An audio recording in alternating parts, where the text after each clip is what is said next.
लोकतंत्र क्या, लोकतंत्र क्यों? परिचय। लोकतंत्र क्या है, इसकी विशेषताएं क्या हैं, हम बहुत सरल परिभाषा से शुरुआत करते हैं। फिर हम बारी बारी से इन बिंदुओं का व्यावहारिक अर्थ जानेंगे। यहाँ हमारा उद्देश्य किसी भी सरकार के लोकतांत्रिक होने की न्यूनतम विशेषताओं को चिन्हित करना है। यह अध्याय पढ़ लेने के बाद हम लोकतांत्रिक और गैर लोकतांत्रिक शासन में अंतर कर सकते हैं। अध्याय के अंत में हम इस न्यूनतम लक्ष्य से आगे बढ़कर लोकतंत्र की बृहत्तर परिभाषा पर आएंगे। समकालीन दुनिया में लोकतंत्र ही सबसे लोकप्रिय शासन पद्धति है, पर ऐसा क्यों है? कौन सी चीज़ें इसे दूसरी व्यवस्थाओं से बेहतर बनाती हैं? क्या यही शासन की सर्वोत्तम व्यवस्था है? इन सवालों पर हम इस अध्याय के बाद वाले हिस्से में चर्चा करेंगे। लोकतंत्र क्या है? आप सरकार के विभिन्न रूपों के बारे में पढ़ चुके हैं। लोकतंत्र की अब तक की आपकी समझ के आधार पर कुछ उदाहरण देते हुए सरकारों की कुछ सामान्य विशेषताएं लिखें। लोकतांत्रिक सरकारें, गैर लोकतांत्रिक सरकारें, परिभाषा की जरूरत क्यों? आगे बढ़ने से पहले आइए सबसे पहले एक मेधावी छात्रा मेरी की आपत्ति पर गौर किया जाए। वह लोकतंत्र को परिभाषित करने के इस तरीकों को पसंद नहीं करती और कुछ बुनियादी सवाल पूछना चाहती है। उसकी अध्यापिका मेटिल्डा लिंगदोह ने उसके सवालों का जवाब देना शुरू किया तो कक्षा की अन्य छात्राएं भी इस चर्चा में भाग लेने लगीं। मेरी, मैडम मुझे यह तरीका ठीक नहीं लगता। पहले लोकतांत्रिक व्यवस्थाओं के बारे में चर्चा की या अब आकर हम लोकतंत्र का मतलब जानने की कोशिश कर रहे हैं? मेरे कहने का मतलब है कि इस काम को ही हमें पहले करना था और पहले अध्याय वाली पढ़ाई अब। क्या ऐसा ठीक नहीं होता? लिंगदोह मैडम, तुम्हारी बातों में दम है, पर क्या हम अपने सामान्य जीवन में भी ऐसा ही नहीं करते? क्या हम कलम, बरसात या प्रेम जैसे शब्दों का उपयोग करने के पहले इनकी परिभाषा स्पष्ट करना जरूरी मानते हैं? जरा सोचो, क्या हमारे पास इन शब्दों की बहुत स्पष्ट और सर्वमान्य परिभाषा है? शब्दों का उपयोग करके ही हम उनका अर्थ जानते हैं। मेरी, फिर परिभाषा की जरूरत ही क्यों है? लिंगदोह मैडम, हमें परिभाषा की जरूरत तभी पड़ती है जब हमें किसी शब्द का उपयोग करने में परेशानी होती है। हमें बारिश की परिभाषा की जरूरत तभी होती है जब हमें बूंदाबांदी और बादल फटने जैसी स्थिति और सामान्य बरसात में फर्क करना हो। लोकतंत्र पर भी यही बात लागू होती है। हमें इसके लिए भी स्पष्ट परिभाषा की जरूरत है, क्योंकि लोग इस शब्द का प्रयोग अलग अलग अर्थों के लिए करते हैं। बहुत अलग अलग तरह की सरकारें भी खुद को लोकतांत्रिक ही कहती हैं। रिबियांग, लेकिन हमें परिभाषा बनाने की जरूरत ही क्या है? एक दिन आपने हमें अब्राहम लिंकन का एक वाक्य सुनाया था, लोगों के लिए, लोगों की और लोगों के द्वारा चलने वाली शासन व्यवस्था ही लोकतंत्र है। मेघालय में हम स्वयं पर राज करते रहे हैं, इसे सभी लोग मानते भी हैं। हमें इसमें बदलाव करने की क्या ज़रूरत है? लिंगदोह मैडम, मैं यह नहीं कहती कि इसमें बदलाव करने की ज़रूरत है। मुझे भी यह परिभाषा बहुत सुंदर लगती है। जब तक हम इस मसले पर खुद से विचार न करें तब तक यह तय करना मुश्किल होगा कि लोकतंत्र की यही सर्वोत्तम परिभाषा है।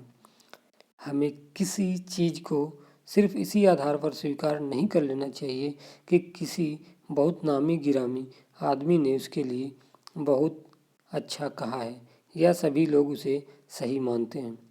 योलांदा मैडम, क्या मैं कुछ कह सकती हूँ? हमें कोई परिभाषा तलाशने की ज़रूरत नहीं है। मैंने कहीं पढ़ा है कि डेमोक्रेसी यूनानी शब्द डेमोक्रेसिया से बना है। यूनानी में डेमोस का अर्थ होता है लोग और क्रेसिया का अर्थ होता है शासन। इस प्रकार डेमोक्रेसी अर्थात लोकतंत्र का अर्थ है लोगों का शासन। यही सही अर्थ है। फिर परिभाषा की जरूरत क्या है? लिंग दो मैडम। इस सवाल पर विचार करने का यह भी बहुत उपयोगी तरीका है, पर मैं इतना कहूँगी कि सिर्फ शब्द की उत्पत्ति से उसकी परिभाषा निकालने का तरीका हरदम उपयोगी नहीं रहता। शब्द का अर्थ हमेशा अपने मूल से जुड़ा या बंधा नहीं रहता। समय और प्रयोग के साथ साथ उसका अर्थ बदलता भी रहता है। अब कंप्यूटर शब्द को ही ले लो। यह कंप्यूटिंग अर्थात गणना शब्द से बना है। मुश्किल गणनाओं को सरलता से करने के लिए बने यंत्र को ही कंप्यूटर कहा जाता था। दरअसल ये बहुत शक्तिशाली कैलकुलेटर थे, पर आज शायद ही कोई इस अर्थ में कंप्यूटर शब्द का प्रयोग करता है। अब तो कंप्यूटर का उपयोग लिखने, पढ़ने, डिवाइस बनाने, संगीत बनाने, सुनने और फिल्म देखने में होता है। शब्द वही रहते हैं, पर समय बीतने के साथ उनका अर्थ बदल सकता है।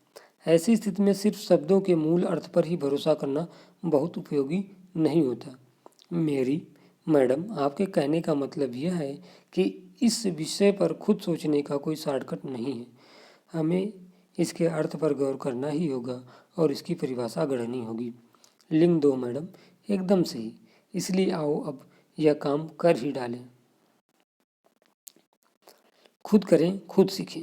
आइए लिंग दो मैडम की बात गंभीरता से लें और कलम, बारिश और प्रेम जैसे सदा प्रयोग होने वाले साधारण शब्दों की ठीक ठीक परिभाषा लिखने की कोशिश करें। जैसे क्या कलम की कोई ऐसी स्पष्ट परिभाषा है जो उसे पेंसिल, ब्रश, हाइलाइटर या मार्कर से अलग बताती हो? इस प्रयोग से आपने क्या सीखा?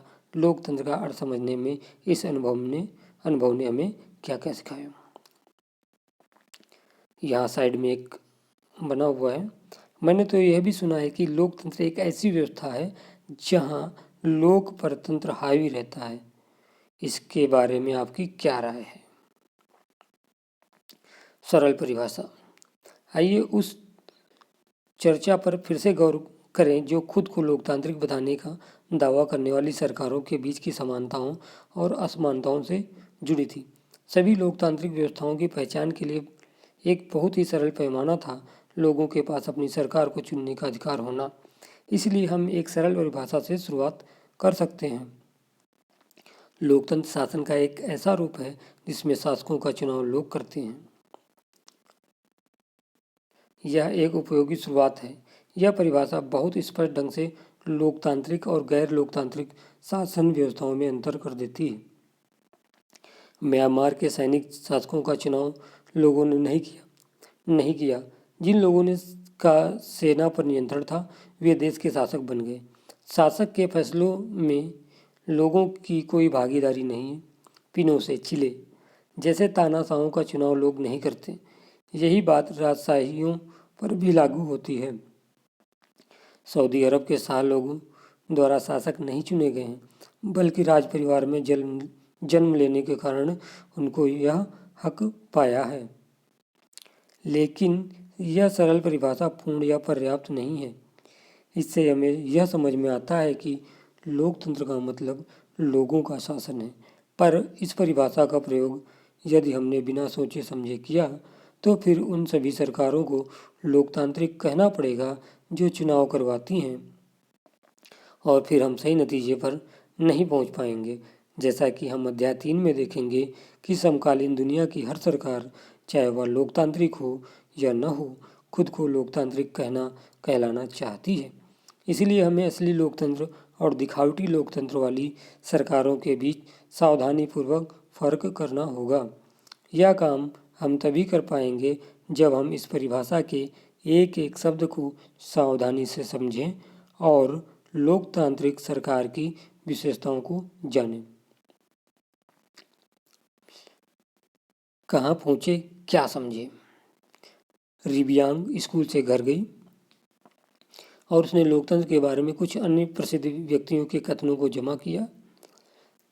इस बार उसने उन व्यक्तियों को कहने या लिखने वाले के नाम का उपयोग नहीं किया। वह चाहती है कि आप भी इन्हें पढ़ें और बताएं कि ये उक्तियाँ कितनी अच्छी या उपयोगी हैं। लोकतंत्र हर व्यक्ति को अपना शासक आप बन जाने का अधिकार देती है।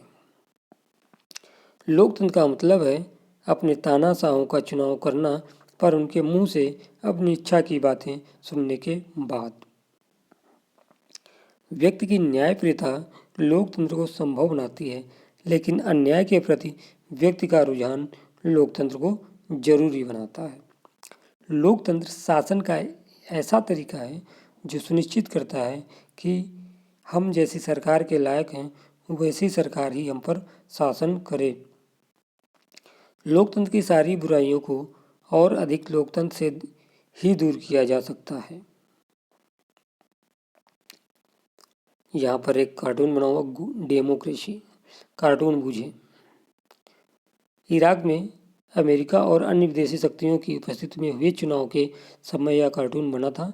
यह कार्टून क्या कहता है, इसमें डेमोक्रेसी को इस तरह क्यों लिखा गया है? लोकतंत्र की विशेषताएं। हमने इस सरल परिभाषा के साथ शुरुआत की है कि लोकतंत्र शासन का एक रूप है जिसमें जनता शासकों का चुनाव करती है। इससे अनेक सवाल उठ खड़े होते हैं। इस परिभाषा के अनुसार शासक कौन है? किसी सरकार को लोकतांत्रिक कहे जाने के लिए उसके किन अधिकारियों का चुना हुआ होना आवश्यक है?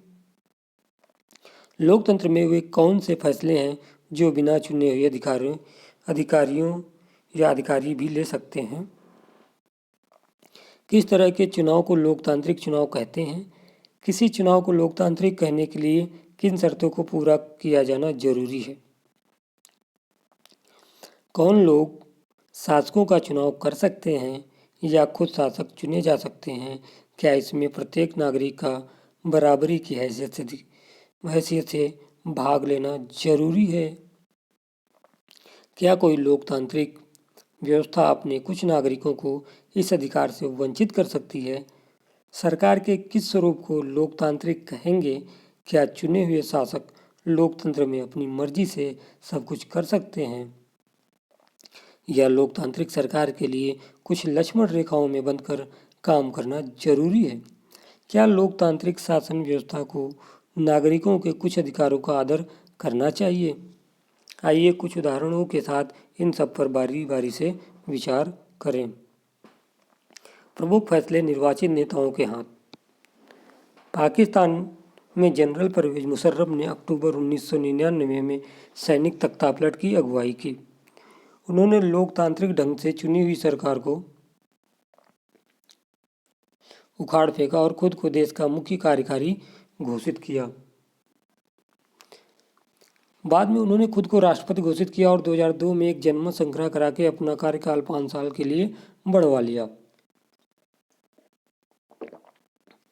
पाकिस्तानी मीडिया, मानवाधिकार संगठनों और लोकतंत्र के लिए काम करने वालों ने आरोप लगाया कि जनमत संग्रह एक धोखाधड़ी है और इसमें बड़े पैमाने पर गड़बड़ियां की गई हैं। अगस्त 2002 में उन्होंने लीगल फ्रेमवर्क ऑर्डर के जरिए पाकिस्तान के संविधान को बदल डाला। इस ऑर्डर के अनुसार राष्ट्रपति राष्ट्रीय और प्रांतीय असेंबलियों को भंग कर सकता है। मंत्रिपरिषद के कामकाज पर एक राष्ट्रीय सुरक्षा परिषद की निगरानी रहती है जिसके ज़्यादातर सदस्य फौजी अधिकारी हैं। इस कानून के पास हो जाने के बाद राष्ट्रीय और प्रांतीय असेंबलियों के लिए चुनाव कराए गए। इस प्रकार पाकिस्तान में चुनाव भी हुए, चुने हुए प्रतिनिधियों को कुछ अधिकार भी मिले, लेकिन सर्वोच्च सत्ता सेना के अधिकारियों और जनरल मुशर्रफ के पास थी।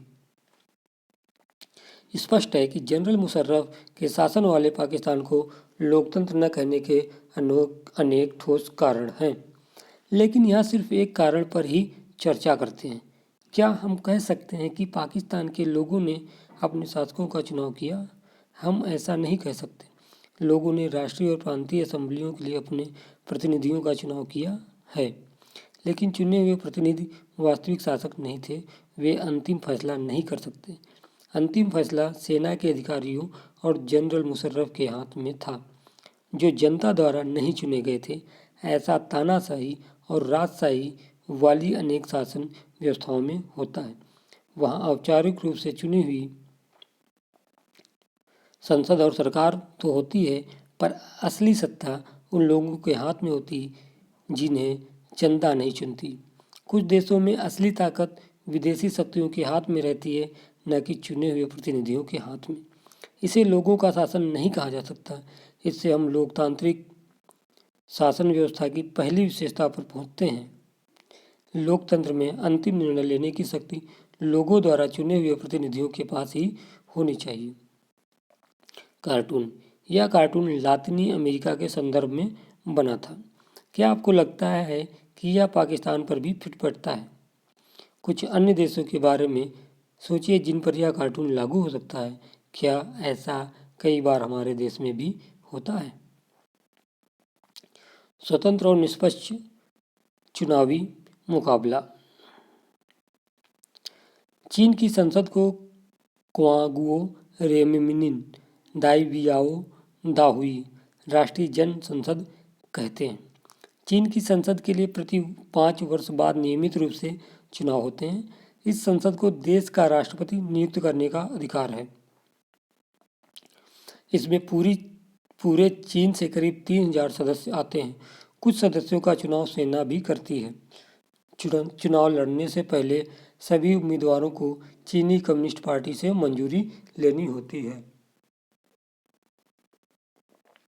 2002-3 में हुए चुनावों में सिर्फ कम्युनिस्ट पार्टी और उससे संबद्ध कुछ छोटी पार्टियों के सदस्यों को ही चुनाव लड़ने की अनुमति मिली।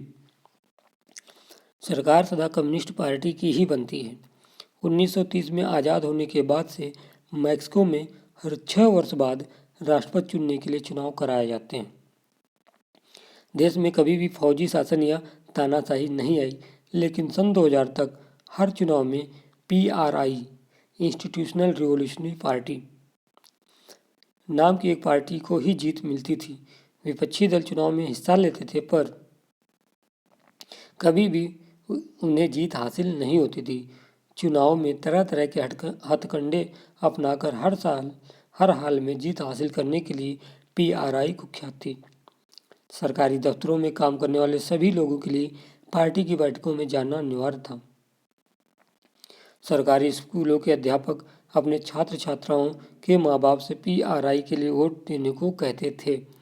मीडिया भी जब तब विपक्षी दलों की आलोचना करने के अलावा उनकी गतिविधियों को नज़रअंदाज ही करती थी। कई बार एकदम अंतिम क्षणों में मतदान केंद्रों को एक जगह से हटाकर दूसरी जगह कर दिया जाता था, जिससे अनेक लोग वोट ही नहीं डाल पाते थे। PRI अपने उम्मीदवारों के चुनाव अभियान पर काफ़ी पैसे खर्च करती थी। क्या हम ऊपर वर्णित चुनावों को लोगों द्वारा अपना शासक चुनने का उदाहरण मान सकते हैं? इन उदाहरणों को पढ़ने के बाद तो यही लगता है कि हम ऐसा नहीं कह सकते। यहाँ काफ़ी सारी समस्याएं हैं। चीन के चुनावों में लोगों के सामने कोई वास्तविक और गंभीर विकल्प ही नहीं होता। लोगों को शासक दल या उसके द्वारा स्वीकृत उम्मीदवारों को ही वोट देना होता है। क्या हम इसे मनपसंद चुनाव कह सकते हैं? मैक्सिको के मामले में ऐसा लगता है कि कहने को विकल्प होते हुए भी असल में वहाँ की जनता के पास कोई दूसरा विकल्प न था।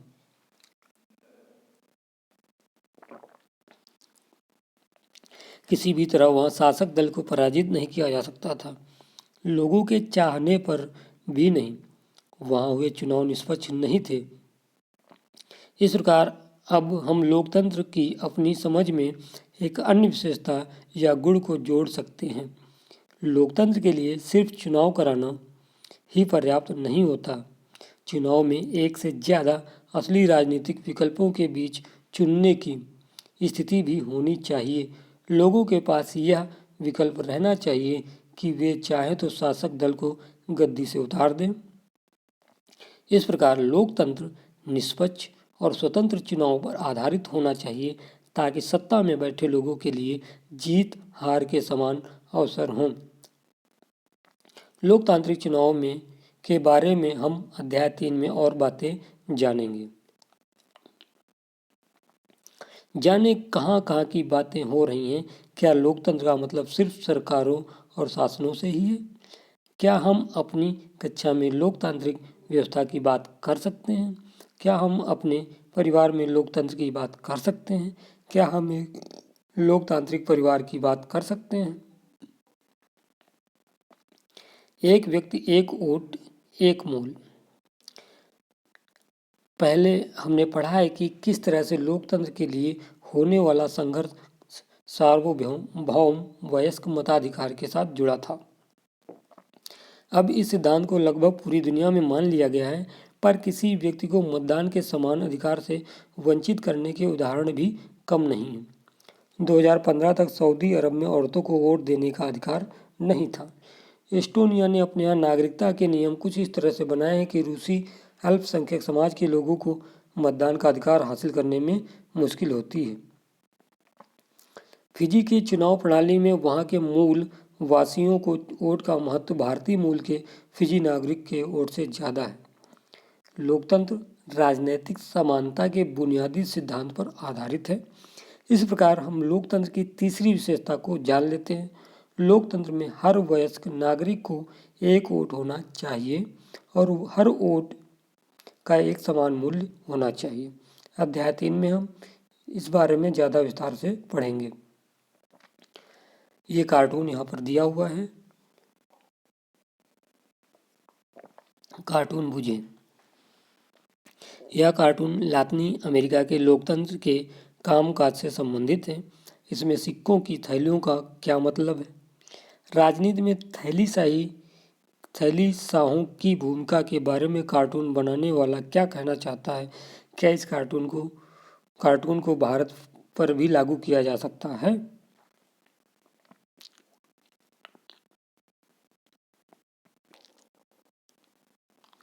कार्टून बूझें। यह कार्टून सद्दाम हुसैन के शासन को उखाड़ फेंकने के बाद हुए चुनाव से संबंधित है। उन्हें जेल में बंद दिखाया गया। यहाँ कार्टूनिस्ट क्या कहना चाहता है, इस कार्टून के संदेश और अध्याय में आए पहले कार्टून के संदेश की तुलना कीजिए। आखिरकार एक व्यक्ति एक वोट। वो भी क्या दिन थे जब मैं ही एक व्यक्ति और मेरा ही एकमात्र वोट था और मुझे पसंद था। कानून का राज और अधिकारों का आदर। जिम्बाब्वे को 1980 में अल्पसंख्यक गोरों के शासन से मुक्ति मिली। उसके बाद देश पर जानु पीएफ दल का राज है, जिसने देश के स्वतंत्रता संघर्ष की अगुवाई की थी। इसके नेता रॉबर्ट मुगाबे आज़ादी के बाद से ही शासन कर रहे थे। चुनाव नियमित रूप से होते थे और सदा जानु पीएफ दल ही जीता था। राष्ट्रपति मुगाबे कम लोकप्रिय नहीं थे, पर वे चुनाव में गलत तरीके भी अपनाते थे। आज़ादी के बाद से उनकी सरकार ने कई बार संविधान में बदलाव करके राष्ट्रपति के अधिकारों में वृद्धि की थी और उसकी जवाबदेही को कम किया था। विपक्षी दलों के कार्यकर्ताओं को परेशान किया जाता था और उनकी सभाओं में गड़बड़ कराई जाती थी। सरकार विरोधी प्रदर्शनों और आंदोलनों को गैर कानूनी घोषित कर दिया गया था। एक ऐसा कानून भी था जो राष्ट्रपति की आलोचना के अधिकार को सीमित करता था। टेलीविज़न और रेडियो पर सरकारी नियंत्रण था और उन पर सिर्फ शासक दल के विचार ही प्रसारित होते थे। अखबार स्वतंत्र थे, पर सरकार की आलोचना करने वाले पत्रकारों को परेशान किया जाता था। सरकार ने कुछ ऐसे अदालती फैसलों की परवाह नहीं की जो उसके खिलाफ जाते थे और उसने जजों पर दबाव भी डाला। 2017 में मुगाबे को राष्ट्रपति पद से हटा दिया गया। जिम्बाब्वे का उदाहरण बताता है कि शासकों के लिए बार बार जनादेश पाना लोकतंत्र की एक जरूरत है, पर इतना ही पर्याप्त नहीं है। लोकप्रिय नेता भी अलोकतांत्रिक हो सकते हैं। लोकप्रिय नेता भी तानाशाह हो सकते हैं। अगर हम लोकतंत्र को परखना चाहते हैं तो चुनाव पर नज़र डालना जरूरी है, पर उतना ही जरूरी है कि चुनाव के पहले और बाद की स्थितियों पर भी नज़र डाली जाए। चुनाव के पहले सत्ता पक्ष के विरोधी समूहों के कामकाज समेत सभी तरह की राजनीतिक गतिविधियों के लिए पर्याप्त गुंजाइश रहनी चाहिए। इधर दिया हुआ है, जिम्बाब्वे की बात क्यों करें, मैं तो अपने देश में भी इस तरह की घटनाओं की खबर अखबारों में पढ़ते रहती हूँ, हम इसकी चर्चा क्यों नहीं करते। इसके लिए जरूरी है कि सरकार नागरिकों के कुछ बुनियादी अधिकारों का आदर करे, उनको सोचने की अपनी राय बनाने की, सार्वजनिक रूप से अपने विचार व्यक्त करने की, संगठन बनाने की, विरोध करने और अन्य राजनीतिक गतिविधियां करने की स्वतंत्रता होनी चाहिए। कानून की नज़र में सभी लोगों की समानता होनी चाहिए। इन अधिकारों की रक्षा स्वतंत्र न्यायपालिका को करनी चाहिए, जिससे आदेशों का पालन सब लोग करते हों। इन अधिकारों के बारे में हम अधिक विस्तार से अध्याय 5 में पढ़ेंगे।